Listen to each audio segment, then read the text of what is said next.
Jean Kalama, ravi de vous voir ici à Paris. Nous sommes le 24. Les jours passent vite, hein, c'est vite, très vite. Et puis on vieillit quand même. Hein. Oh, il faut pas demander. Quand je regarde ce qui se passe, les gens, on regarde quelques années après, non. De toute façon, les enfants, un petit qu'on a laissé comme ça, tout d'un coup, c'est un bonhomme. Et alors on se demande maintenant qu'est-ce qu'on va faire avec la RDC. Alors je vais essayer de faire quelques présentations, on va essayer de voir. Jean Kalama, c'est notre doyen dans le combat. Il a été aux côtés de Musée Laurent Désiré Kabila. Il va expliquer un peu comment ça a été un peu le début avec Musée. Avec Musée, bon, c'est tout un cheminement. Moi, j'étais à Paris. On se battait, hein, comme tout le monde. Et vous êtes un ancien combattant, un résistant. Oui, c'est-à-dire que tous les contacts, c'était dans les contacts d'abord avec les combattants, les gens qui se battaient déjà.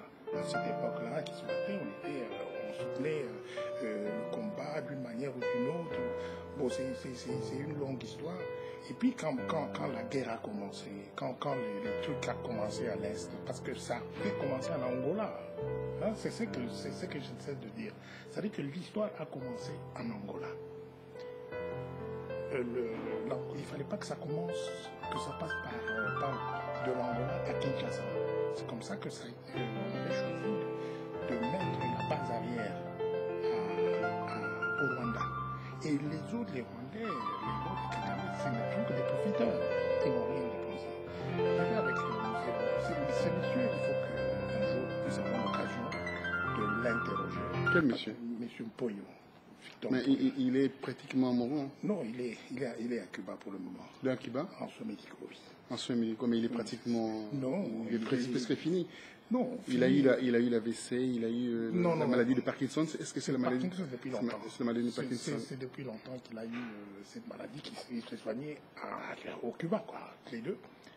Bon, il est venu ici en soins médicaux.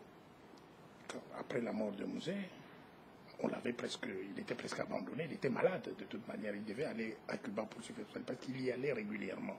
Donc il y avait un suivi avec les médecins cubains. Il y allait. Qui sont des grands spécialistes d'ailleurs. Les gens l'oublient d'ailleurs. Oui, ils oublient beaucoup. Parce que les soins médicaux là-bas, c'est assez gratuit. Donc ça a été généralisé à l'époque de Fidel Castro. Oui, il a fait un travail formidable d'ailleurs. Alors lui, il s'est soigné là-bas. Il préférait se soigner à Cuba. Et quand Musée est mort, on l'a même empêché d'aller se faire soigner. Voilà, c'est comme si on voulait le tuer. Quand il était venu ici pour les soins médicaux, il est venu presque inconscient, en catastrophe. Il habitait au Hôtel Hilton. Moi, je le suivais tous les jours. J'étais là, j'étais avec lui pour qu'il ne soit pas abandonné, qu'on ne le laisse pas seul. Et j'ai vu des choses. J'ai vu comment Joseph Kabila essayait presque d'en finir. Et puis, ce sont des choses que j'ai dit et je me suis révolté. Qu'est-ce qui s'est passé? On lui a donné un ticket. Beauchamp lui a donné Évariste, qui était directeur de cabinet à cette époque-là. On lui a demandé, il devait acheter un billet. Parce que le musée Mpoyo était dans un... Avant d'arriver jusque-là, il faut parler d'abord le détour qu'il y a eu, de passant de l'Angola, et puis en faisant ce détour vers le Rwanda. Oui, tout à fait. Que vous avez dit que c'est des profiteurs. Donc, ce qui s'est passé, c'est quoi? Pourquoi l'option de Rwanda? Non, l'option était l'Ouganda. Quand vous avez quitté le Rwanda, c'était en Ouganda qu'il était allé. Il a fallu que Musée Mpoyo et Obasanjo convainquent Museveni pour que Laurent Désiré Kabila aille préparer cette guerre à partir de l'Ouganda. Mais entre-temps, il y avait le truc du Rwanda. Le Rwanda était ouvert, il y a eu Habyarimana, les autres ont conquis. Comme ils dépendaient de Museveni, c'est comme ça que la base arrière était plus facile d'être installée au Rwanda plutôt qu'en Ouganda. De toute manière, avec tout ce qui s'est passé, les Rwandais n'ont pas gaspillé un seul sou pour cette affaire-là. Ça, c'est ça la vérité. Alors pourquoi ils réclament 300 km à l'intérieur du pays avec ces accords de l'Émirat. Non, mais les accords de l'Émirat, ça, ce sont les gens Ce qu'on appelle les forts de non, guerre. non. Les Rwandais, j'ai dit, ce sont des extrémistes, là, les Kagame et les autres qui sont en train de jouer un jeu pervers, voulant mettre des trucs, des mensonges et tout ça. Le travail, quand le travail du front, quand c'est venu, ce sont les tigres qui sont venus de l'Angola, qui ont fait le travail. Et puis, et en plus de cela, il y avait tous les troupes de phase qui étaient à l'est, qui ont rejoint, qui avaient rejoint la rébellion, donc qui ont rejoint le mouvement.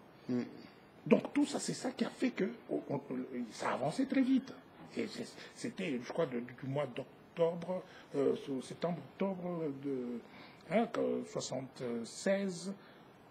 96 à mai 97.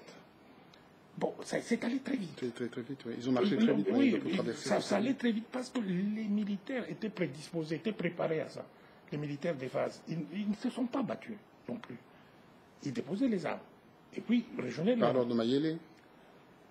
Oui, Mayele a vu. Mayele, c'est un militaire, Mayele, c'est un soldat. Le soldat appartient à l'État. Quand il y a un problème comme ça qui se passe, le soldat ne va pas aller dire que non, je vais me battre jusqu'à la mort pour la personne qui était là au pouvoir. Mais lui, il était déjà contacté il était en contact avec vous.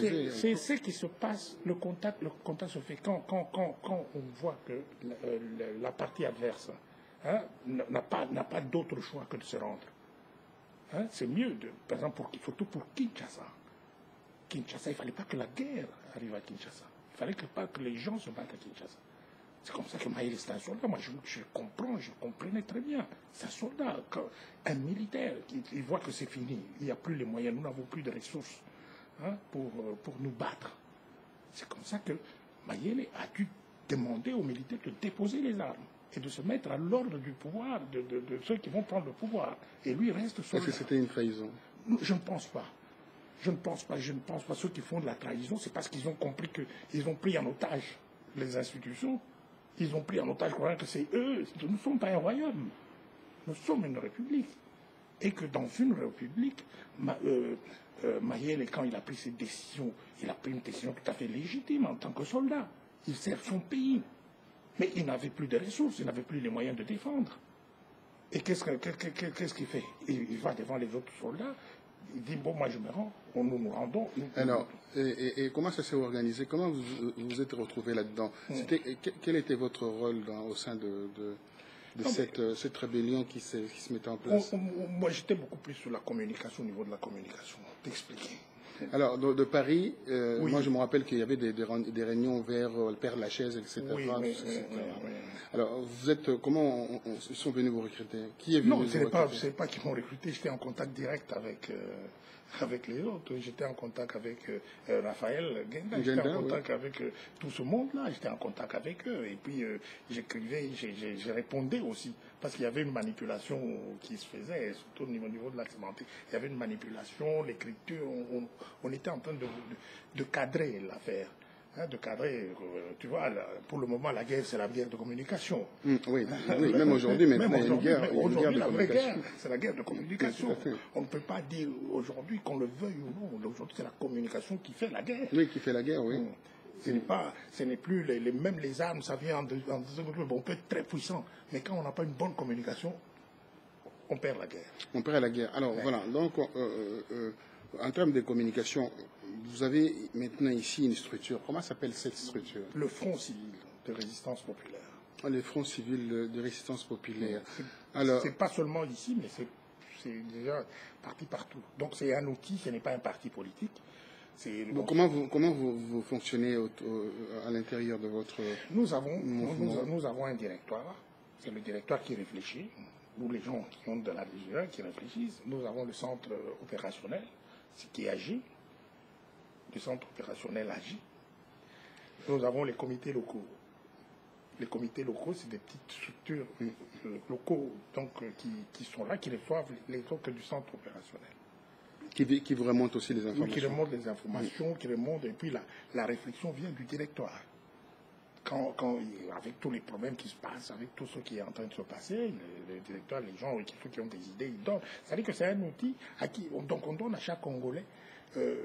C'est un outil tout simplement pour entrer dans le combat. Alors, ça fait combien de temps que vous êtes dans cette résistance active? Non, mais ça fait depuis que j'ai quitté la chose, parce que la seule chose c'était la résistance. Donc c'était le thème de résistance. Donc de 98 à peu près 2000. 98, attendez. Non, c'est-à-dire que la résistance, c'est le rejet de tout. Mais ça a commencé quand? Je ne peux pas dire exactement quand ça a commencé, parce que je me suis toujours battu. Moi, personnellement. D'accord, mais avec votre structure? Non, la structure ici, ça fait depuis 2 ans, 3 ans, que nous avons, mais ce n'est que la conséquence. Ah oui, bien sûr. Donc, de plusieurs démarches, on a démarché, on a essayé de voir... C'est un cheminement vers... tout ça. À un moment, j'étais porte-parole de l'AFP. J'allais y venir d'ailleurs. Avec Mounéné, donc avec le général Mounéné. J'allais y venir. On va en parler de Mounéné. Et alors maintenant... est-ce que vous avez des bailleurs de fonds autour de vous ou vous avez des contacts avec des chancelleries ici ou avec des gens qui impulsent, qui donnent le holà, qui donnent le pouvoir, le pouvoir en Afrique, on peut le dire ainsi? Nous travaillons, nous voulons que le peuple congolais lui-même soit souverain, même dans le pouvoir, même pour aller chercher le pouvoir. Il ne faut pas ces histoires de dire que telle personne va donner le pouvoir pour diriger notre pays. Ce qui se passe en Ukraine aujourd'hui, l'OTAN, l'Union européenne. Non, mais le peuple lui-même, c'est le peuple lui-même qui est puissant, parce que même l'OTAN, que ce soit la chose, il tourne autour, mais il ne contrôle pas le mouvement. Il ne contrôle pas le mouvement. Mais le financement, un financement important, les armes même ont été données, etc. Je pense que ce qui est troublant, c'est qu'on a vu des policiers ukrainiens marcher avec les manifestants. Après? Non, mais justement, c'est une démarche, c'est quelque chose qui se fait. Il y a une sensibilisation où ces forces de sécurité, ces forces qui prennent conscience. Et c'est ce qui s'est passé, par exemple, en Tunisie. Il a fallu que, quand l'autre, comment il s'appelle, Ben Ali, quand il n'avait plus la main mise sur l'armée et les structures de sécurité, et que les autres lui ont dit non, nous ne pouvons pas tirer sur la population. Et puis c'était fini. Alors pourquoi, comme vous dites, c'était fini? Pourquoi on n'arrive pas à en finir avec Kabila par rapport à tout cela? Non, mais justement, c'est pour ça que... C'est le Congolais, quoi? C'est un peu vrai, le Congolais, c'est... Non, nous nous battons un peu en désordre. Parce que, en désordre, vous avez dit? Oui, tout à fait. Parce que ce qui est important, quand on veut aller au combat comme ça, moi, j'ai toujours dit, même avant, que c'est l'après qui est important. Qu'est-ce que nous faisons après? On peut l'attraper aujourd'hui et après, qu'est-ce qu'on fait? Il y aura plus de rébellions, il y aura plus de guerres, parce que risquons, tout le monde va chercher à voir... Nous risquons, chacun, avec cette mentalité, parce que je parle souvent de crise enchevêtrée. Nous sommes dans un truc de crise enchevêtrée, de crise, tout est en crise. C'est-à-dire que tout est crise. Crise d'homme, crise de mentalité, crise de comportement. Crise de conscience, même d'ailleurs. Donc tout est en crise. Or, dans une situation comme ça, ces crises s'enchevêtrent. On peut avoir une très bonne idée à faire, à cause de ces crises qui viennent de partout, qui sont là. On ne peut pas arriver à asseoir quelque chose correctement. On le voit. Il y a des gens, par exemple, qui viennent, ils se réveillent le matin, ils disent, bon, moi je vais être président de la République. Il va commencer à faire son petit truc, c'est bien. Bon. Avec sa caméra, avec comme ça, il fait son petit discours. Mais ça demande beaucoup. Il faut d'abord avoir fait un diagnostic. Si je deviens président de la République, quel diagnostic je fais de mon pays? Et puis il faut avoir un bagage, d'ailleurs, il faut avoir aussi la prestance d'une personnalité, une carrure d'État, oui, ça se crée, ça se crée après, donc après un temps. On passe par peut-être beaucoup d'erreurs, beaucoup de luttes, ça prend du temps. Ce n'est pas aujourd'hui on se lève, on se dit bon, non, je suis professeur, je suis docteur en ceci, je devais devenir président. Mais on ne s'est jamais bagarré, Je préfère encore que le petit qui se bat tous les jours, parce qu'il sait au moins pourquoi il se bat. Il s'est battu. On ne peut pas aller au pouvoir aujourd'hui sans... On ne s'est pas battu, on vient, on dit non, on va me positionner là-bas. On n'a pas été... Alors, c'est positionné. Moi, je voulais revenir par rapport au positionnement. Et là, je vais attaquer le cas de l'ARP.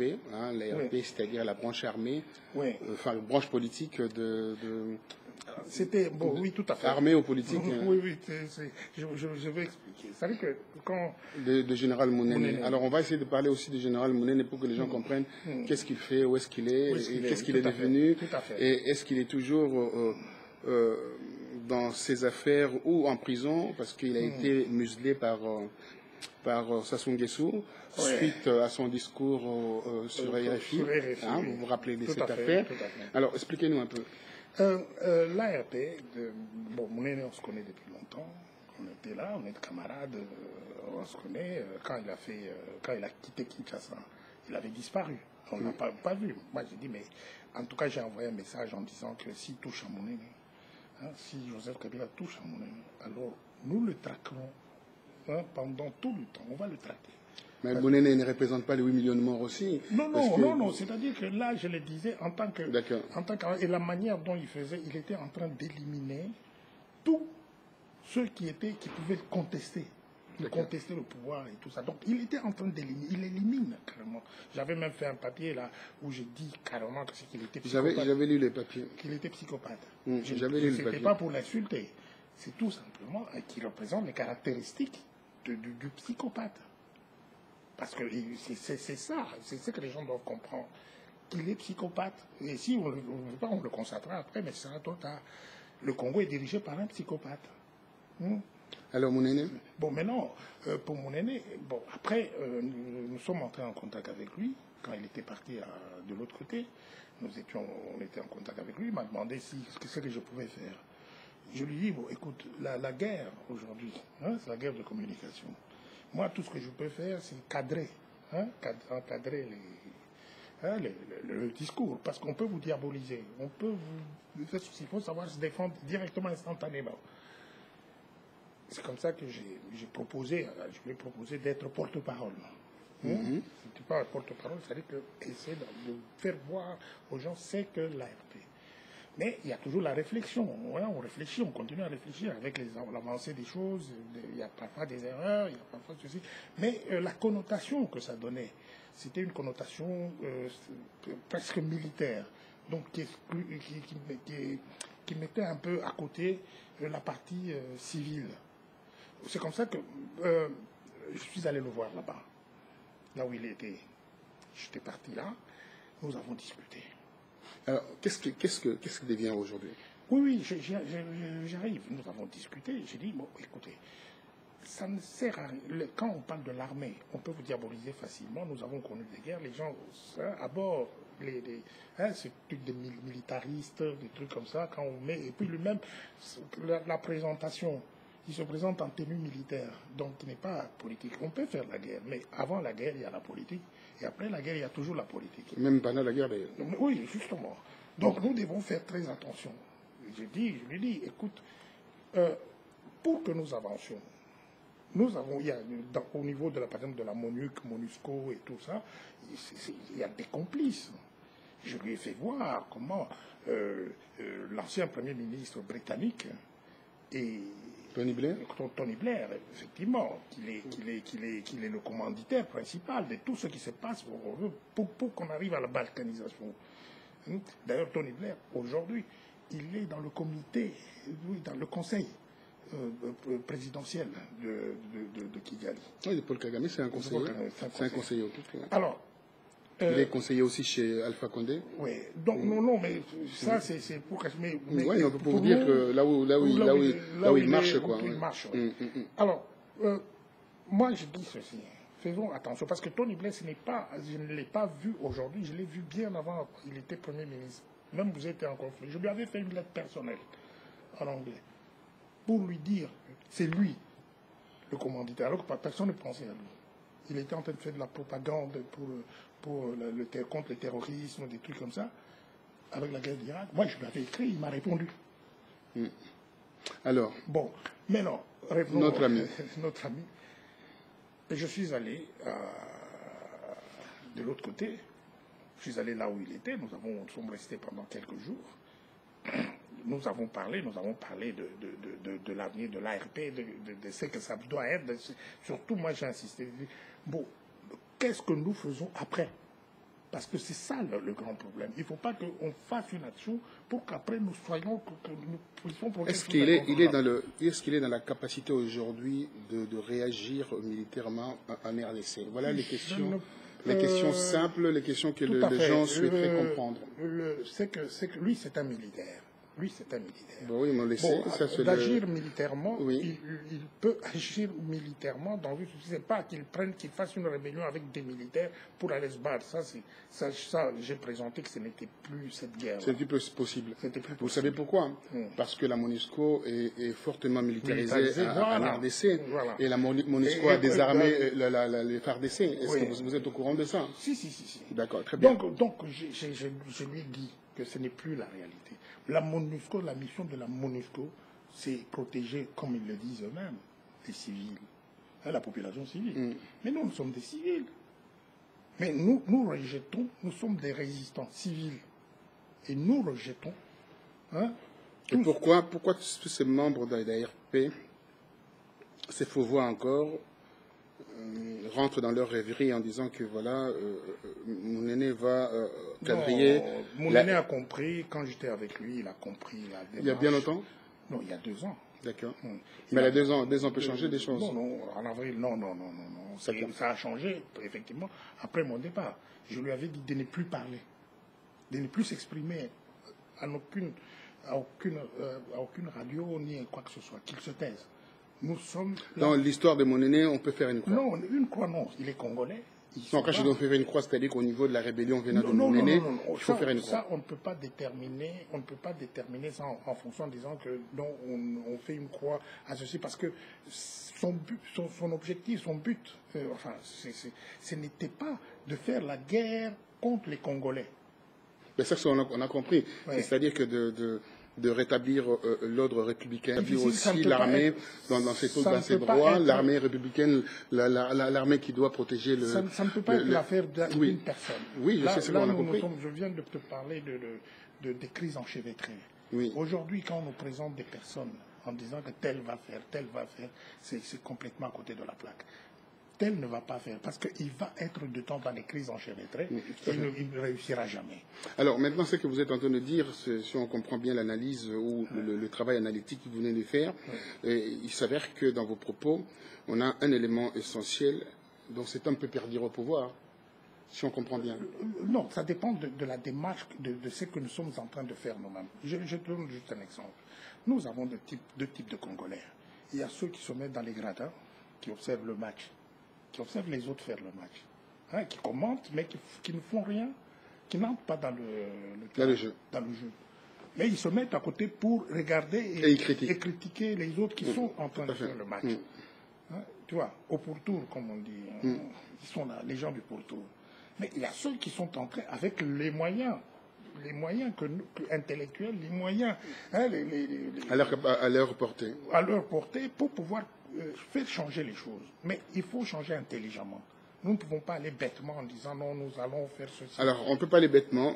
Je reste aussi dans cette bêtise. J'aimerais de comprendre quelque chose au niveau de la diaspora. Il y a pas mal de groupes qui naissent, qui se mettent en place, qui se dispersent, qui meurent aussi quelquefois. Beaucoup d'ailleurs, de disputes de chiffonniers, de guerres de chiffonniers.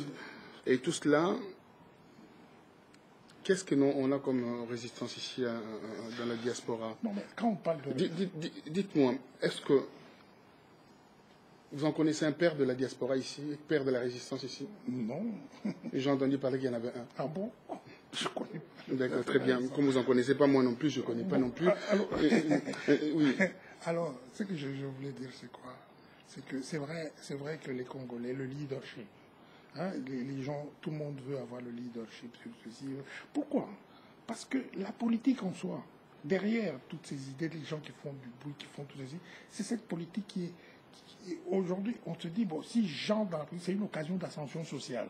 Il y a déjà cette idée d'occasion d'ascension sociale. C'est-à-dire que socialement, personnellement, on va être quelqu'un, on va être nommé, on aura un poste.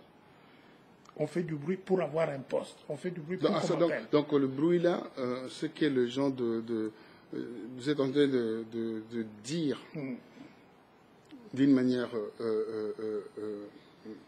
intelligente ou sournoise que tous ces gens-là qui font le bruit ici parce qu'ils veulent se faire voir. Non, non du tout. Je ne dis pas que tout le monde, il faut dire de choses. Enfin, tous ces gens, quand je dis tous ces gens, c'est pas tout le monde. Non, il y a des gens qui ont effectivement cette âme, qui ne pensent pas. Hein, on n'y va pas parce qu'on veut avoir un poste. Mais moi, je connais des gens qui viennent me dire « Ah non, mais il faut faire ça, comme ça, nous allons partir là-bas pour avoir des postes. » Moi, je dis « Mais moi, vous croyez que quand je suis en train de me battre ici, je me bats parce que je veux avoir un poste? Non, pas du tout. » Alors maintenant, si on comprend bien, les gens se plaisent dans tout ce qui se passe avec la présence de cet homme au pouvoir, donc Joseph Kabila, qui porte ce nom. D'ailleurs, on va arriver par rapport à cette histoire de Joseph Kabila. Et aussi, ils se complaisent là-dedans, certains membres de la résistance qui se disent que voilà, ils sont de l'opposant au système en balançant des informations, peut-être erronées sur le net, en accusant cet homme-là. Or, c'est pas vraiment c'est pas vraiment le vrai jeu. Oui, c'est pas le vrai jeu parce que les gens, quand on regarde le contenu de ce que les gens disent, c'est le contenu, on analyse, on fait une analyse du discours. Hein? Bon, il y a la constance. Quand on voit les personnes par leur constance dans ce qu'ils disent, très bien, parce qu'ils croient dans ce qu'ils font. Il y a une construction dans leur travail. Voilà. On le sait, on le fait. Oui. Bon, il y a des gens qui c'est quand le vent tourne comme ça, il tourne, il ne sait pas. En fin de compte, comme des girouettes. Oui, en fin de compte, il ne sait pas. Il sait exactement quand parfois il s'était. Parce qu'il ne connaît plus. Parce que pour le moment, beaucoup de gens s'étaient parce qu'ils ne savent pas où ils vont. Il y en a tous ceux qui ont fait tout ça. Mais ici, je souhaiterais quand même, Jean Kalaman, que tu nous dises aujourd'hui, quand je dis tu, c'est-à-dire on peut se tutoyer, il n'y a pas de problème. On pourra le faire parce que tu es quand même, tu as une certaine prestance, tu as une certaine envergure au niveau de la vie politique, surtout la résistance. Moi, je parle beaucoup de la résistance. Mais ici, que voyez-vous? Enfin, qu'est-ce que tu peux voir? Qu'est-ce que tu peux nous dire que voilà, tiens, ces groupes-là, et c'est les meilleurs groupes pour nous apporter ces... Non. Moi, voilà. Parce que moi, je m'y perds un peu tout ce qui se par rapport à tout ce qui se passe, parce que j'ai appris par rapport au discours donné de certaines personnes que je ne critique pas d'ailleurs, quand ils lancent une information contre Kabila, c'est en même temps sans donner l'information à Kabila. C'est que j'ai compris par rapport à leur message. Il y a un message derrière ça qu'on appelle un message subliminal derrière pour donner l'information. Voilà. Bon, il y a ceci. L'information, quand elle est donnée, parce qu'aujourd'hui l'information est primordiale, il faut glaner l'information, il faut chercher l'information. Il s'agit de surtout nos compatriotes qui doivent savoir. Nous avons les canaux d'information, les canaux de communication. Oui, tout à fait. Donc ces canaux sont les mêmes par lesquels nous devons faire passer pour que nos compatriotes aient l'information. Parce qu'ils sont interdits d'information chez nous, là-bas. Mais comment... Quel que soit, c'est vrai que trop d'informations, tue l'information. Hein, c'est vrai, c'est ce qui se passe un peu sur Internet, où on voit tout, il passe, mais l'essentiel, c'est les fuites. On sait faire la part de choses quand même. Oui, tout à fait. Quand on voit quelqu'un qui diffuse l'information, on zappe automatiquement. Pour quelqu'un d'avisé. Parce qu'il faut être avisé, parce qu'il y a des gens qui lisent, quand ils lisent pas comme n'importe qui. Il y a ceux qui sont professionnels, qui savent lire. À travers les lignes, ils savent aller chercher l'information dans tout ce qui se dit là, chercher la vraie information. Il y a les investigations, tu fais l'investigation. Donc tu sais à peu près que tu dois chercher, tu dois faire des recoupements, tu dois faire ceci, tu vas interroger ailleurs, tu vois beaucoup de gens, afin de sortir une analyse ou quelque chose de solide. Donc, nous sommes dans une phase où c'est vrai, il y a des gens, des jeunes surtout, qui se recherchent. Qui n'ont pas encore compris. Il y en a qui veulent aller trop vite, mais ils se cassent le nez. Parce que la politique comme telle, je dis que même pour la guerre, avant la guerre, c'est la politique. Pendant la guerre, c'est la guerre. Et après la guerre, c'est la politique. Et vous dites, mais non, c'est vrai. Vous dites, bon, aujourd'hui, nous avons l'armée. Hein, l'armée qui est là. Qui n'existait pas d'ailleurs. Non, non, il y a des gens... Qui est inexistante. Inexistante parce que peut-être... Il n'y a pas d'armée, parce que Jean Calama, je veux dire quelque chose par rapport à l'armée, qu'on appelle une armée républicaine, une armée qui protège l'intégrité territoriale, qui protège qu'on appelle la nation. C'est une armée avec 70 millions d'habitants en RDC. On aurait pu avoir une armée de 120 000 hommes ou 200 000 hommes. Tout à fait. Donc, il y a peut-être j'ai mal, oui, peut-être j'ai mal, je dis, qui devait protéger la population. Il y a 8 millions de morts, donc ce qui fait que l'armée n'a pas joué son rôle. Tout à fait, mais nous avons des hommes armés, hein, d'accord, qui dépendent. D'accord. D'une structure qui s'appelle l'armée.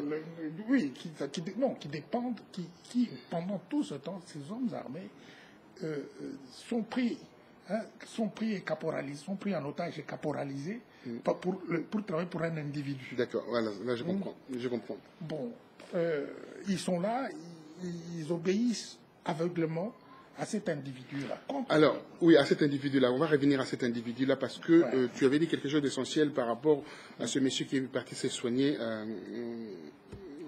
à Cuba. Oui. Victor Mpoyo. Victor Mpoyo, pourquoi ne dit-il pas la vérité par rapport à tout ce qu'il sait?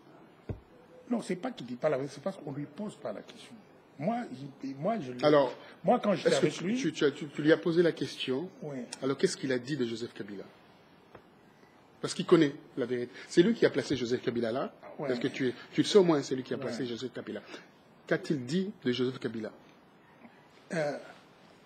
Moi, ne le cache surtout pas. Ça, il y a la caméra qui est là. Tout à fait. Ce que je te dis, c'est quoi? C'est que là, moi, tu bafouilles un tout petit peu. Ces derniers temps, je ne voulais pas le dire. Mais ces derniers temps, je m'en suis séparé. Parce que vous aurez cette responsabilité de répondre devant l'histoire. Ça me gêne parce que ces derniers temps, tous ceux qui sont à côté le savent, ces derniers temps, je m'en suis un peu séparé. Je m'en suis séparé. Je m'en suis séparé pourquoi? Même quand il est parti à Cuba, je ne l'ai pas vu, il est parti, je sais qu'il est parti et tout ça. Mais je m'en suis séparé pourquoi? À cause, effectivement, de Joseph Kabila. Parce que moi, personnellement, je lui ai dit que Joseph Kabila voulait les tuer, que c'était un psychopathe. Je lui ai dit que moi, je ne peux pas soutenir ce garçon-là. Ça fait très longtemps. Mais est-ce que c'est Joseph Kabila qui payait son hôtel ici? Tu le sais bien. Non. Parce qu'il est complètement fauché maintenant. Non, ce n'est pas Joseph Kabila qui... Mais il est fauché, il n'a plus d'argent. Bon, de toute façon... Tu le sais? Est-ce que tu le sais au moins? Non, je ne vais pas extrapoler sur des choses... Non, je n'extrapole pas. Je le sais qu'il a des difficultés aujourd'hui. Il a eu des problèmes financiers. Oui, mais il avait des problèmes financiers. Il a demandé secours à Joseph Kabila. Normalement, quand il est venu, il était venu en soins médicaux. Et que l'État congolais, l'État qui était au pouvoir... Je souhaiterais me faire une petite parenthèse. Ouais. Il a demandé... Tu vas me contredire si je dis le contraire de cela par rapport à mes investigations. Il tombe en ruine, il y a une banqueroute, il n'a plus d'argent parce qu'il avait beaucoup financé quand même, c'est un grand financier. Il a financé cette guerre, cette rébellion si on veut. Et en récompense de cause, il a été bien entendu traqué et voilà, il est parti s'est réfugié ici. Il s'est réfugié, qu'est-ce qui se passe? Il n'a plus d'argent. Il demande l'aide à Kabila. Kabila paye son hôtel, paye ses soins médicaux pendant un moment. Après, il refuse de payer ses soins. Et puis, voilà. Donc, il y a cette histoire qui commence là. Et il a envoyé ses sbires pour les tuer. Non, parce qu'il voulait, il menaçait de dire la vérité. Je te donne ce qui s'est passé. C'est que Mouzé Mpoyo, effectivement, c'est lui qui avait amené Mouzé Laurent Désiré Kabila en Angola. Oui, bien sûr. C'est lui qui était à la base du fait que Mouzé avait tout de l'autre côté là. Il a beaucoup fait. Bon, maintenant quand la guerre a commencé, il a eu le financement. Lui, il était souvent malade. Il allait revenir. Il était en bonne santé, mais malade. Oui, bien sûr. Quand ça commence à te prendre, la maladie de Parkinson. Au début, en arrivant à Kinshasa, il n'y avait pas d'argent à la banque centrale. Il n'y avait que $37 pour tout le Congo. $37. Oui. Alors les gens qui ont soutenu Mobutu doivent le savoir. Les gens qui parlent que Mobutu a laissé quelque chose en RDC, vous écoutez bien ce que M. Kalama vient de dire. Il y avait $37. Et nous étions à Kinshasa. Et puis tout ce monde-là parle du bien de Mobutu. Et tous ces Mobutistes qui sont dans la résistance aujourd'hui sont en train de défendre, qui veulent revenir au pouvoir. Il faudra dire non à ces gens-là. C'est des vrais imposteurs. Alors, c'est effectivement ça, c'est des vrais imposteurs. Ouais, bon, de toute manière, moi, quand je parle, je préfère parler clairement et ouvertement. Alors, clairement. Clairement. C'est pour qu'on aille, pour que les gens comprennent. Apparemment, tu es en train de tourner autour du pot. Non, c'est par rapport à la question posée. Je préfère commencer par le début pour que ça soit plus lisible. Beaucoup rapidement, parce qu'on n'a pas beaucoup de temps là. Un petit moment. Voilà. Mzee Mpoyo a dépensé à peu près 200 millions de dollars quand nous sommes arrivés pour payer les militaires, pour payer tout ce monde-là. Parce que quand nous sommes arrivés, les tout premiers jours, on n'était pas payés. Chacun vivait comme il pouvait, il n'y avait pas d'argent. Mais lui, il était à Cuba. Et pour que tout commence, même les Rwandais là, qui sont là, tous ces Bissima Karamoeto, Bani, tous, ils étaient tous là. Et c'est Mzee Mpoyo, quand il est venu pour libérer de l'argent, il était ministre des Finances et de l'économie. Il était ministre des Finances, de l'économie plutôt, et de l'industrie. Il est venu de Cuba, et c'est en ce moment-là qu'il a dégagé de l'argent pour payer les militaires, pour payer tout ce monde-là. Parce que le reste, les Occidentaux et les autres qui disaient que personne n'a donné quelque chose en ce moment. Donc, il y a eu, Mzee Mpoyo a donné de l'argent qui a évalué à peu près à 200 millions de dollars que Mzee Kabila ils se sont arrangés pour que Mzee Kabila, lui, on va le rembourser petit à petit quand l'État va commencer à se remettre en place. Oui, se mettre en place, le temps que ça se mette en place, parce que personne ne voulait donner de l'argent. On voulait plutôt la chute de Mzee Kabila. Heureusement que Mzee Mpoyo était là, il a donné. Bon, Joseph Kabila, quand Mzee est mort, et Katumba Mwanke, et tu sais, je crois que tu es au courant, il a même mis en place une banque pour donner aux petites et moyennes entreprises, comme il était ministre de l'économie. Il a créé une banque pour donner aux petites et moyennes entreprises des crédits. Katumba et Joseph Kabila, ils ont cassé cette banque-là. Ils ont pris le capital. Se sont accaparés du capital. Maintenant, Mzee Mpoyo, il faut qu'on lui rembourse. C'est l'argent qu'il a donné de bon cœur. Mais non, il est tombé malade. Comme il était malade, ça s'aggravait. Personne son argent, c'est ce que vous êtes en train d'utiliser. Et on a vu qu'on voulait sa mort. Beauchab, on lui a acheté un billet aller simple. Beauchab le sait. Et on lui a donné 120 000 dollars. Et dans l'enveloppe qui était, il n'y avait que 30 000 dollars. On lui a acheté un billet aller simple pour Paris. Soi-disant pour le fait. Heureusement qu'il n'est pas mort. J'étais avec Kikaya. Kikaya le sait. Même quand il nous écoute, il le sait. Un jour, nous étions avec Kikaya au niveau de... Il revenait des États-Unis avec Kikaya. L'ambassadeur qui était le secrétaire particulier de Joseph Kabila. Qui vient devenir ministre des Affaires étrangères aujourd'hui. Bon, il était là. Kikaya, nous étions avec lui, assis avec Mzee Mpoyo. J'ai demandé à Kikaya, j'ai dit, tu connais ce vieux?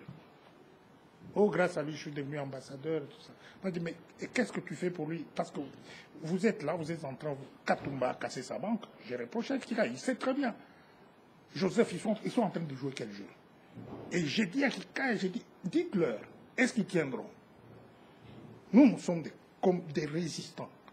Je peux me battre, j'attendrai même pendant, mais on va se battre. Est-ce qu'ils connaissent ce qu'ils sont en train de faire à ce vieux-là? On veut le tuer. Ils veulent le tuer. Ils ont fait tout pour qu'il meure. Alors maintenant... Mais le vieux a tenu bon. Je lui ai dit, j'ai dit à Kika, j'ai dit, le vieux tiendra bon. Qu'est-ce qu'il détient comme vérité? Il a tout. Je pense que s'il revient... Bon, par exemple, qu'est-ce que je veux dire? Je peux dire ceci, Roger.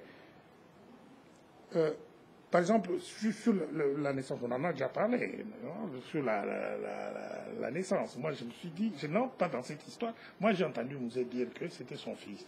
Mais je ne sais pas s'il y a d'autres personnes qui détiennent d'autres vérités. Ils peuvent le dire. Moi, je m'en tiens à ça. Moi l'histoire des familles, des trucs comme ça, j'en pas dedans. Hein? Quelqu'un, Roger, tu me présentes ton fils ou ta fille, tu me dis que c'est ma fille.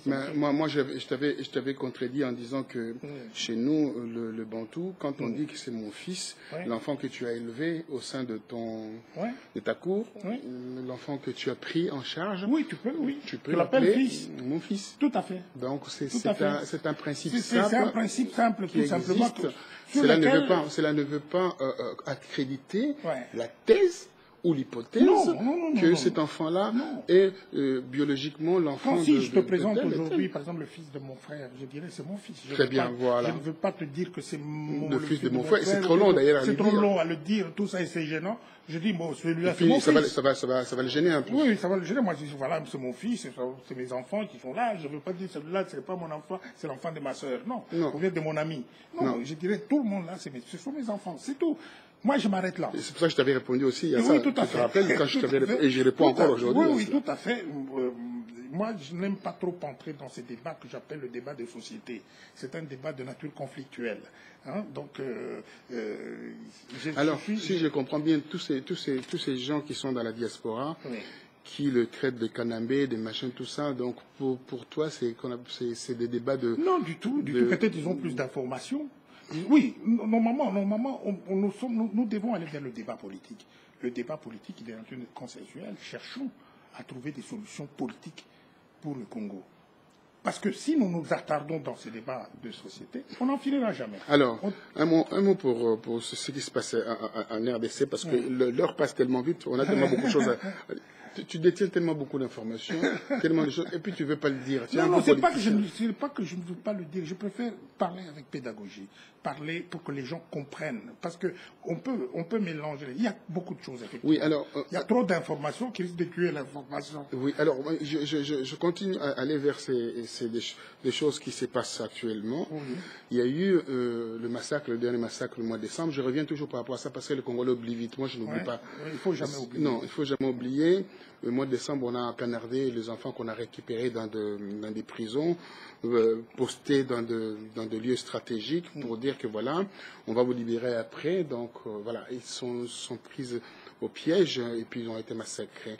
Et après, on les accuse que voilà, ils seraient le membre de ces pasteurs Mukungibila. Très bien. Je souhaiterais avoir ta première réaction là-dessus, puis on va aller très très vite sur la deuxième chose qui vient de se passer là. De toute façon, quand ils ont tiré, on sent que c'est du coup monté. Du coup monté, parce qu'il y a ça risque de prendre du temps pour essayer d'analyser détail par détail. Moi, je parle seulement de cette perversité. Hein, ils ont cette habitude d'arranger. Je te donne juste un exemple. Je résume encore. Prenons l'histoire de Chéléa. Oui, comment ils on va le mettre, on est allé faire du cinéma là-bas. Voilà, on récupère des capotes, on récupère des machins, Viagra. Mais ils avaient oublié les menottes. Hein? Ils avaient oublié les menottes. C'est ça qui a fait douter. Tout. Parce que vous faites... J'ai l'impression que ce sont des gens qui regardent souvent des films d'action des États-Unis et ils se prennent un peu... Excusez-moi. Non, mais effectivement, là, tous ces cinémas-là, ils aiment beaucoup ces choses-là. Ils croient qu'ils sont en train de faire des petits scénarios. Alors passons sur Vital Kamerhe. Il a conduit une caravane de la paix. Cette caravane devait faire le tour de Bukavu et prôner la paix et la liberté, dire à la population de s'attacher, de s'accrocher à leur liberté et de dire non à l'envahisseur et surtout de faire face au pouvoir en place. Est-ce que...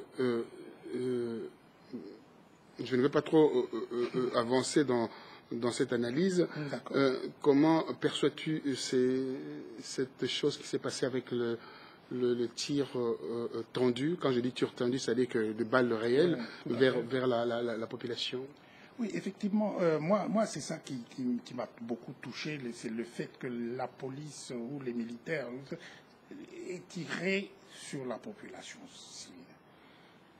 les policiers comme les militaires n'ont pas le droit de tirer sur les populations. C'est Célestin Chichambo qui a donné l'ordre de le faire. C'est ce que j'ai compris par rapport à cette affaire. Si Célestin Chichambo, oui. Hein, Célestin Chichambo a donné l'ordre. Qui est le gouverneur du Sud Kivu. Moi, aujourd'hui, je fais chaque dimanche ma solo avec les militaires et les policiers. Je leur dis ceci. Si quelqu'un vous donne l'ordre de tirer sur la population civile, prenez-le, mettez-le là, tirez sur lui. Parce que l'article 63-64 spécifie bien les choses.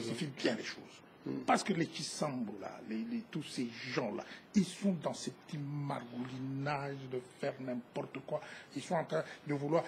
Mais je pense que dans cette situation de crise enchevêtrée, on va nous retarder. Dès qu'on fait ceci, vous allez tuer, vous allez dire il faut tuer, il faut faire ceci. Non. De toute manière, nous voulons ce que nous sommes en train de faire. Est-ce qu'on peut l'interdire d'avoir cette place, la place de l'indépendance pour faire son discours? On renvoie dans un stade où le stade il était déjà récupéré pour un match, où c'était un stade en capacité réduite. Ça, c'est un jeu politicien dans leur système, où les autres sont opposants, les autres sont opposants, les autres sont... Oui, alors je te rattrape là. Donc c'est que tu viens de nous dire que Kamere n'est pas un vrai opposant? Non, je n'ai pas ajouté ce mot-là, j'ai dit ceci. Mais moi je rajoute pour te poser la question. Bon, justement, je précise, j'ai dit ceci, qu'un opposant, c'est à la différence de la résistance, un opposant, c'est celui qui reconnaît l'autre qui est au pouvoir et il s'oppose à lui. Tous ces gens qui sont en train de tourner en disant nous sommes dans l'opposition, ils sont dans l'opposition, c'est vrai, parce qu'ils reconnaissent le monsieur qui est là. Et c'est-à-dire que quand on fait ils sont dans le système, ils sont dans le même système, mais malheureusement, je ne sais pas, ils jouent leur jeu, ils servent de décor à ce monsieur qui reconnaissent comme président, qui est dictateur, totalitaire, qui est là, et vous jouez le rôle de décor.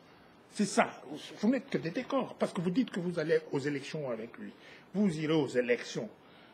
Depuis que vous êtes en train d'aller aux élections, il triche. Et vous acceptez de rester là. Vous dites non, restons. Regarde les Diomi. Diomi se retrouve en prison parce qu'il a refusé. Voilà quelqu'un. Alors, donc, ce que vous êtes en train de nous dire, pour essayer de réguler la voix, oui. Parce que si la voix monte beaucoup avec oui, ça, c'est qu'on est en train de dire que Kamere légitime le pouvoir en place. Il est opposant. Dès lors qu'il est opposant, c'est une sorte de légitimation du pouvoir. Ils sont opposants à ce pouvoir-là. Ça, c'est clair. Donc vous êtes de l'avis des forces acquises au changement, donc la plateforme qui est mise en place à Kinshasa, qui accuse Kamere de fricoter avec le pouvoir en place? Ce n'est pas un problème de fricoter, même cette force soi-disant acquise au changement. Ils se disent opposants. Nous, les résistants, nous ne reconnaissons pas ce type comme président de la République. Joseph Kabila, il n'est pas président de la République. Nous l'avons dit bien avant ces élections du 28 novembre 2011. Nous avons dit que, compte tenu du fait qu'il y a eu fricotage, il y a eu tripatouillage, il y a eu toutes ces choses là-bas, ces élections doivent être annulées. Nous n'en reconnaissons pas les résultats. Et jusqu'à aujourd'hui, nous sommes constants. Nous ne reconnaissons pas ces résultats-là. Ce messieurs, il y a plutôt vacance de pouvoir et qu'ils sont en train de diriger illégitimement et illégalement par défi contre le peuple congolais. Et c'est ça, ils restent là comme ça. Mais nous, l'article 63-64 nous donne la légitimité de faire ce que nous sommes en train de faire. C'est de les foutre dehors, c'est tout. C'est les foutre dehors, je prendrai bien votre terme que vous venez d'utiliser. Oui. Mais à l'approche maintenant des élections 2016, on voit que les élections locales ne sont pas encore organisées, les élections sénatoriales non plus, municipales. Enfin, je parle de crise enchevêtrée. C'est-à-dire que tout ça, nous sommes dans les gens qui sont au Sénat. complètement à côté. Ils n'ont aucune légitimité. Mais parce que leur mandat est terminé. Oui, le mandat est terminé. Ils sont là, ils se maintiennent. Parce qu'il faut qu'on... Tout ça, non seulement, je voulais dire que ça révolte, mais écoutez, comment voulez-vous qu'on accepte des choses comme ça? Nous sommes des résistants, nous rejetons tous ces gens-là. Ils ne vont pas nous la jouer. Hein? On refuse, on rejette. Et nous rejetons ces leçons. Et nous appelons, c'est comme ça que nous avons cette légitimité que nous avons par rapport à la Constitution même, par rapport à l'article 63-64 de la Constitution qui nous donne cette légitimité de pouvoir agir comme nous agissons. Nous, j'ajoute encore un truc. Nous avons déjà dit ça plusieurs fois, que Joseph Kabila est coupable de haute trahison. Mais l'article 163, 164, 165, 166, 160 n'a jamais été appliqué dans la Constitution sur la haute trahison. Il commet la haute trahison, on le laisse là, tout le monde raïs. De quel raïs il s'agit? Non. De quel raïs? Oui, effectivement, raïs en arabe, ça veut dire chef, dirigeant. Dites-moi, pour aller vers la fin de notre débat, bon, on voit que tout le monde dans la résistance demande à ce qu'il y ait ce qu'on appelle le soulèvement populaire. Ce soulèvement populaire, comment voyez-vous l'arrivée, l'avènement de ces soulèvements? Moi, je suis désespéré d'entendre vos discours qui, à la fois dissonants, qui chacun tire la couverture pour soi, et à l'arrivée, on dit, voilà, on ne reconnaît pas ses pouvoirs en place. Or, la communauté internationale veut des institutions. Quand on parle des institutions, c'est-à-dire des élections. Comment vous allez vous arranger avec tout ce monde-là pour harmoniser tout cela? Justement, parce que nous avons l'impression que tout ce que nous devons faire, ce n'est pas la communauté internationale, mais nous faisons partie aussi de la communauté internationale. Il ne faut pas qu'on soit peut-être quelqu'un qui soit blanc pour qu'on dise que c'est lui la communauté internationale. Nous sommes la communauté internationale, qu'on le veuille ou non. Et aujourd'hui, nous disons que nous sommes dans une situation de crise enchevêtrée. Avec cette situation de crise enchevêtrée, nous n'allons pas. De ces élections-là, c'est du pipeau. Parce que ils veulent les institutions. Mais ces institutions, toutes les institutions sont prises en otage. Hein, pour servir une seule personne, pour servir la dictature. L'armée est prise en otage. La justice est prise en otage. Qui n'existait pas. Le pouvoir exécutif est pris en otage. Tout est pris en otage. Les forces de sécurité sont prises en otage. Ça sert une personne. Une personne. Comment voulez-vous aller aux élections en disant non, nous allons faire parce qu'il y a une démocratie? Il n'y a pas de démocratie. Alors comment pensez-vous maintenant la fin de cet homme? Parce que est-ce que vous voyez la fin de cet homme comme la fin de Samuel Doe? En tout cas, ça se rapproche. Parce que j'avais dit... Samuel Doe? Non, j'avais dit ceci, qui sera capturé. Je crois que tu te rappelles, je ne blague pas. C'est vraiment ça, le mot. Ça fait 3 ans que tu l'as dit. Non, ça fait peut-être une année. Oui, c'est vrai. Oui, ça fait 3 ans, ça mais le problème, c'est que quand il y a un lapin qui court dans la forêt et qu'on doit le capturer, hein, on sait ce qu'on fait. Hein? Nous connaissons... Voilà, tu as le mot. Nous connaissons bien ce pays.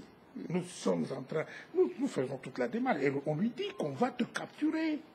On va le capturer. Il ne sera allé nulle part. Oui, alors moi, je vais aller loin vers la réflexion de la capture, comme si on est en train de traquer un fugitif.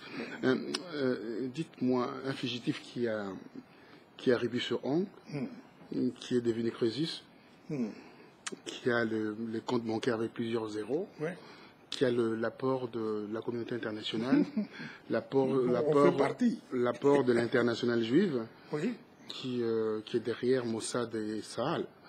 Comment pourriez-vous faire par rapport à tout cela? Je dis ceci. Notre problème, ce n'est pas de nous poser. Ce pays nous appartient.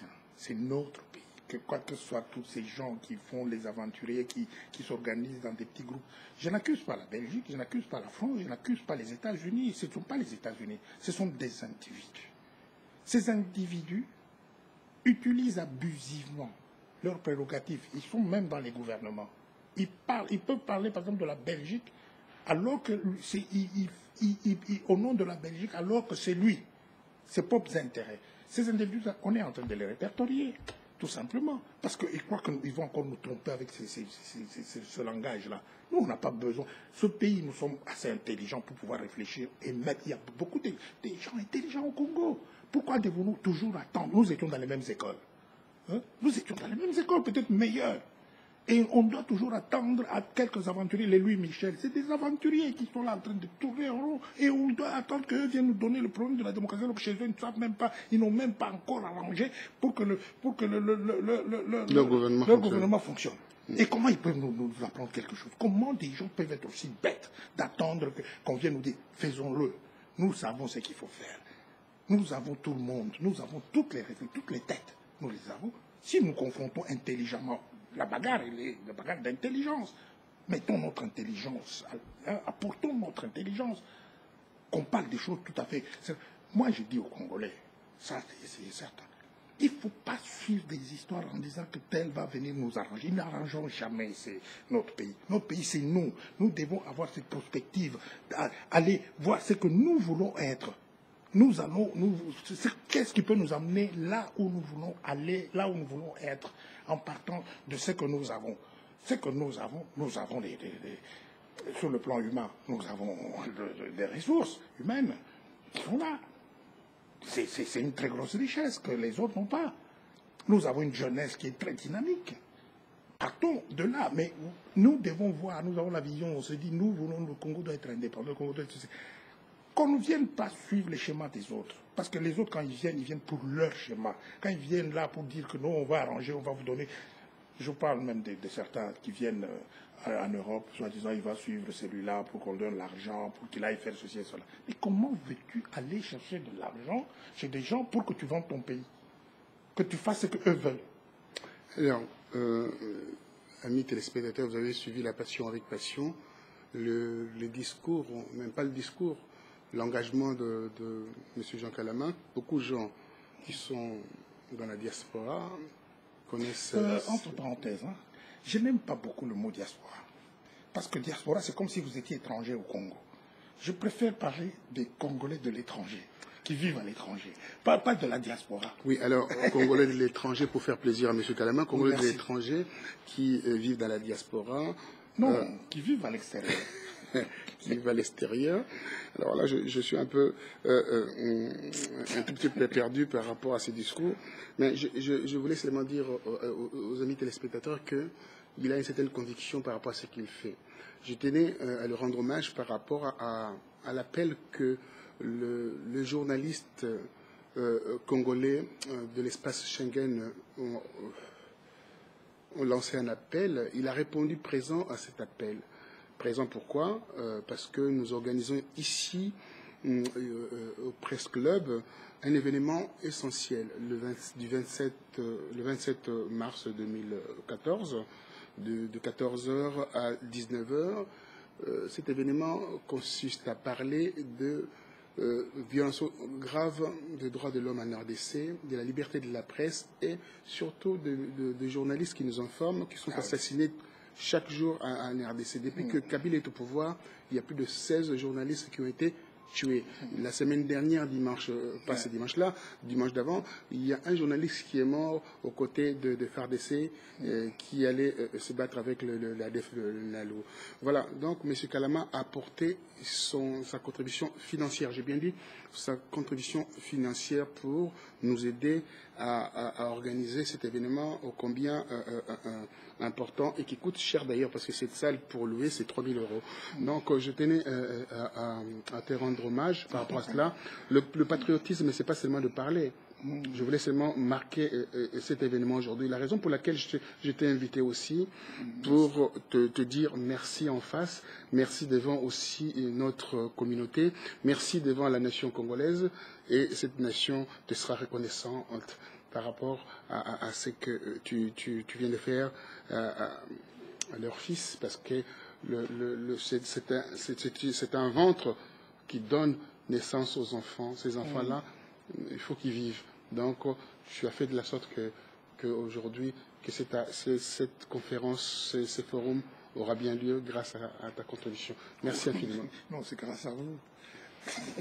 Donc ça sera parce que vous êtes là, parce que c'est vous vous battez pour la liberté de la presse, vous vous battez, vous démontrez, vous êtes sur le terrain, donc vous êtes à vous êtes partout, là où il y a l'information, surtout sur la République démocratique du Congo, pour informer, pour avoir l'autre son de cloche. Mais tu as eu cette vision de faire cette chose. Mais je tenais à te dire, on s'est parlé tout à l'heure, ouais. J'ai dit qu'on s'est vu il y a 3 ans de cela. Oui, c'est vrai. J'ai eu qu'une seule interview avec toi. Oui, qu'on a fait. Qu'on a fait ensemble avec Freddy Moulongo. Tout à fait, oui. Qu'une seule interview à la gare de Lyon, si je m'abuse. Et certains de nos compatriotes viennent souvent faire des interviews avec moi, mais ils n'ont pas répondu à cet appel. Pour montrer aussi cette capacité patriotique que tu as. C'est ça que je voulais simplement dire. C'est-à-dire que beaucoup profitent de cette caméra, mais quand il s'agit de répondre à un appel... Parce qu'aujourd'hui, c'est que les gens doivent savoir, les Congolais, quand on se dit on fait la guerre, mais la guerre aujourd'hui a changé de nature. La guerre, c'est la guerre de communication, tout simplement. Et les communicateurs, ceux qui sont... C'est eux les soldats aujourd'hui. Et qu'une caméra, c'est une arme. Et que si cette caméra tombe en panne, c'est comme si le fusil tombait en panne. Parce que vous n'avez pas ces matériels, vous n'avez pas ce qu'il faut. Mais les autres vous abattent. C'est tout. On vous enlève tout ce que vous ne pouvez pas. Le monde aujourd'hui a changé, le monde, la guerre, la vraie guerre, c'est la guerre de communication. La guerre des communications, un dernier mot pour communiquer avec le Congolais de l'étranger, comme tu as dit. J'adore ça. Un dernier mot. Non, mais moi, j'appelle comme j'appelle toujours. Il y a maintenant, chaque dimanche, j'appelle les militaires, les amasolo. Le Balinga. Bon, les amasolo, nasalaka masolo pour les militaires, il y a côté la biso, il y a résistance, il rejoindre biso, biso. Il faut binonion sur maman, papa, tout. Bo bangate, résistance, c'est ça, il y a mon qui ont participé, même n'engé tolobi boyo participer na moi et loko, ezaka résistance. Donc ça veut dire au côté, on ne te demande pas d'aller prendre ceci ou bien de faire. Non, et loko qui copie même mayele. Faut ça na moi mayele na yo, au pays yango. Mais tous en kende ensemble, il faut tous aller organiser. Il faut tous aller organiser. Yango na toloba qui biso tout ça là qui front civil de résistance populaire, ezaki pour na yango pour permettre à chacun de. C'est pas un parti politique. Parce que ma parti politique wana moni caporaliza kabato o koma kuna yolobi kaka muto wana lokola za muto epana ye epana yo, donc tu es soumis à cet individu alors qu'à kosa le logo mokote azana capacité kosa le logo, mais tandis que ndenge tolobi na résistant tu peux te battre na ndenge na yo na biloko yo sana mboka wana eza mboka na bitoti kangote eza mboka na biso c'est que oza ko vanda na pourtour te oza ko tala match na pourtour bato mosusu basala oza ozela jour ekosila Et c'est Mobutu Sala qui a 32 ans. 32 ans pour moi. Il a fini par partir. Peuple n'a gagné à Bitumba. Peuple. Demokondi Ambok. Et peuple n'a gagné Bitumba. Dès que tu as nango, et ça va mindelo, ça va balingi, ça va faire la banque. Biso biloko, nous savons le faire. Mais biso moko, il faut pas bangaper biso. Comment? Merci infiniment. Vous avez suivi le dernier mot de notre ami Jean Kalama, que j'apprécie énormément, notre grand frère à nous. Je tiens à le dire, à le préciser. C'est les gens qui ne trahiront jamais les combats. Les gens qui n'ont pas trahi Mouzé Kabila, bon, malheureusement, il y a eu ces petits jeunes hommes qui sont venus au pouvoir. Et ces jeunes hommes ont tout massacré, ont tout salopé, comme on dit en français. Permettez-moi, passez-moi l'expression. A tout bousillé et a rendu cet État fragile, en laissant dans ces pays, au sein de ces institutions, des étrangers, infiltrer l'armée, infiltrer les grandes institutions financières, infiltrer également nos institutions bancaires et effectivement insisterait notre service de sécurité, donc l'ANER, etc., avec l'ANER parallèle qui vient d'être créé par Jeannette, que je remercie, par Jeannette Kabila. Voilà, donc tout cela, ça montre que ces gens-là veulent s'éterniser au pouvoir. Si Kabila ne se représente pas, comme il a dit, va respecter la Constitution, certes, oui, mais il y aura quelqu'un de son chapeau qui sortira de son chapeau, qui sera aussi comme un pion pour qu'il puisse revenir plus tard au pouvoir, donc respecter toujours la Constitution. Ou ça sera Jeannette Kabila, ou ça sera Olive Lembe. Mais je pense que c'est l'option se situe plus à Jeannette Kabila qu'à cette femme que Kabila ne fait pas beaucoup confiance. Je voulais juste dire ceci, que nous parlons... Pour terminer, nous parlons des élections. Nous ne sommes pas... Les élections ne peuvent pas se faire parce que ces élections elles-mêmes sont en crise. C'est-à-dire que nous devons terminer avec toutes ces choses. Je voulais dire que nous avons besoin d'une crise majeure. Donc, dans nos démarches, c'est de provoquer une crise majeure. Mais cette crise majeure passe par l'éviction du pouvoir de Joseph Kabila par tous les moyens. Parce que c'est lui la porte qui laisse passer toutes les perversités, qui donne l'accès à toutes les perversités. Il a pris les institutions en otage. Donc, c'est lui qui est la porte où rentrent toutes les prédations, les perversités, des trucs qui nous rendent incapables de faire quoi que ce soit. Alors, notre souci, c'est quoi? Parler des élections. On parle des élections comme si, parce qu'on nous donne, moi j'appelle ça des élections, tu vois, cette démocratie en voie de conserve, qu'on vient vous vendre par les Belges, pas par les Belges, par certains, comme les Flao, là, les autres, qui viennent vous dire qu'eux, ils veulent vous donner la leçon de choses. C'est ça, c'est la démocratie en voie de conserve. On est en train de vous vendre, qu'est-ce que vous allez faire avec ça? Nous savons notre démocratie. Nous aurons notre démocratie qui vient où la justice est primordiale, où chaque personne est respectée. Vous ne nous respectez pas pour les résistances au dernier mot. Si vous nous respectez, nous vous respectons. Toute personne. Mais si vous ne nous respectez pas, nous ne vous respecterons pas. Nous allons vous humilier. Ça, que vous soyez, vous pouvez être qui que vous êtes. Vous pouvez être qui, je ne sais pas qui, mais on va vous humilier. Merci à vous. Vous avez suivi avec passion. Moi, j'ai suivi également avec passion. Mais ce que je peux dire, il s'est tué. Un homme politique sait savoir se taire pour faire avancer les choses, mais il détient des secrets importants. En aparté, on en a parlé, longuement d'ailleurs. Il connaît qui a tué Moussé Kabila. Il connaît, comme il vient de le dire, la somme qui était dans la Banque centrale. Il connaît comment ça s'est organisé, cette rébellion, comment les opportunistes de Tutsi rwandais ont récupéré cette guerre, en fait, entre guillemets, cette libération de la RDC. Donc, il détient l'histoire, une partie de l'histoire. La raison pour laquelle il a un peu de retenue. Je tiens à demander aux Congolais de s'accrocher, de s'arrimer, en fait, entre guillemets, au talent, aux gens qui ont cette capacité de ne pas beaucoup parler, mais d'agir. Merci à vous, à très bientôt.